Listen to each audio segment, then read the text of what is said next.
আমাদের অসংখ্য নেতৃবৃন্দ গুলিবিদ্ধ হয়েছে, আহত হয়েছে। সেই শহীদদের রক্তের শপথ বাংলাদেশে আওয়ামী লীগ, জাতীয় পার্টি, 14 দল কোনো রাজনীতি করতে পারবে না। শ্রদ্ধা জানানোর জন্য এসেছি, আমরা শ্রদ্ধা জানিয়েছি এবং শহীদদের প্রতি শ্রদ্ধা জানানোর জন্য আমরা 1 মিনিট নীরবতা পালন করেছি। আমি আজকে অত্যন্ত ব্যথিত, অত্যন্ত কষ্ট পেয়েছি কিভাবে ফ্যাসিবাদের দোসর জাতীয় পার্টি এখানে শ্রদ্ধা জানানোর নামে শহীদদেরকে অপমানিত করার জন্য আসতে পারলো। প্রশাসন কোথায়, পুলিশ কোথায়, আর্মি কোথায়, বিডিআর কোথায়? আজকে তারা কি করছে?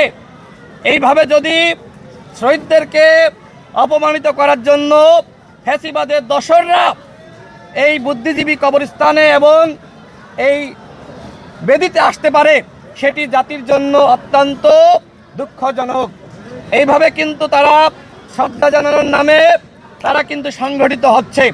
আমরা মনে করি আজকে এখানে জাতীয় পার্টি শহীদদেরকে শ্রদ্ধা জানানোর জন্য আসে নাই, বরং আওয়ামী লীগকে নিয়ে জাতীয় পার্টি শহীদদেরকে শ্রদ্ধা জানানোর নামে অপমানিত করার উদ্দেশ্যে এখানে এসেছে।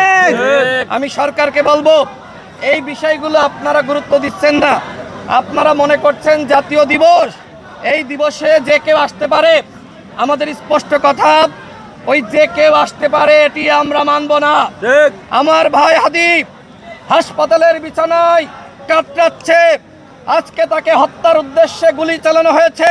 ওদের স্বপ্ন পূরণে পাশে থাকতে পেরে আমরা গর্বিত। হাদি সম্পর্কে আপনারা সাংবাদিক ভাইরা জানেন, একজন মেধাবী সন্তান।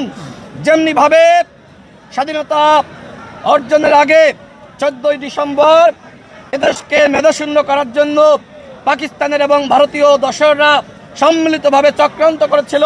অনেকে প্রশ্ন করে থাকবেন যে কিভাবে ভারত জড়িত, সেটি আমাদের মুক্তিযোদ্ধারা পরবর্তীতে বলেছে। স্বাধীনতার পরে বাংলাদেশ থেকে সম্পদ কিভাবে ভারত লুটে পুটে নিয়ে গেছে সেই কথা কিন্তু আমরা জানি। ঠিক একইভাবে স্বাধীনতার পরে যাতে আমরা সবসময় ভারতের কাছে মাথা নত করে থাকি, বাংলাদেশ কখনোই মেরুদণ্ড সোজা করে দাঁড়াতে না পারে, সেজন্য ওই স্বাধীনতার কাছাকাছি সময়ে ভারত কিন্তু চক্রান্ত করেছিল বাংলাদেশকে মেধাশূন্য করার।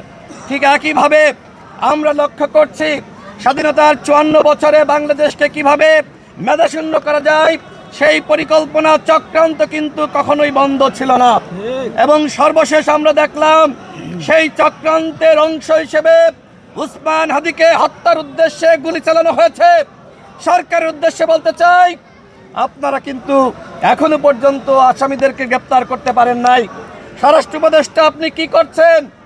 আপনি যদি এইভাবে দায়িত্ব পালন করতে না পারেন, দায়িত্ব ছেড়ে দেন। প্রয়োজনে ছাত্র জনতা ঠিক করবে বাংলাদেশের স্বরাষ্ট্র উপদেষ্টা কে হবে। গণঅভ্যুত্থানের সময় আমরা ঠিক করি নাই যে বাংলাদেশে শেখ হাসিনা আওয়ামী লীগ থাকবে কি থাকবে না। ঠিক একইভাবে আজকে আপনারা দায়িত্ব পালন করতে পারছেন না। এইভাবে সুষ্ঠু নির্বাচন কোনোভাবেই করতে পারবেন না। আমরা মনে করি এই স্বরাষ্ট্র উপদেষ্টা যদি শপথে বহাল থাকে, তাহলে বাংলাদেশে কোনোভাবেই অবাধ, সুষ্ঠু এবং নিরপেক্ষ নির্বাচন হবে না।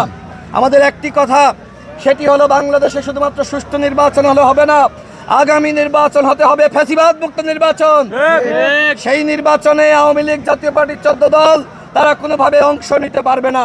আমরা জানতে পারছি স্বতন্ত্র আওয়ামী লীগ নামে আওয়ামী লীগের পদধারী নেতারা যাদের পদ পদবি ছিল, তারা আগামী নির্বাচনে স্বতন্ত্রভাবে অংশ নেওয়ার পায়তারা করছে।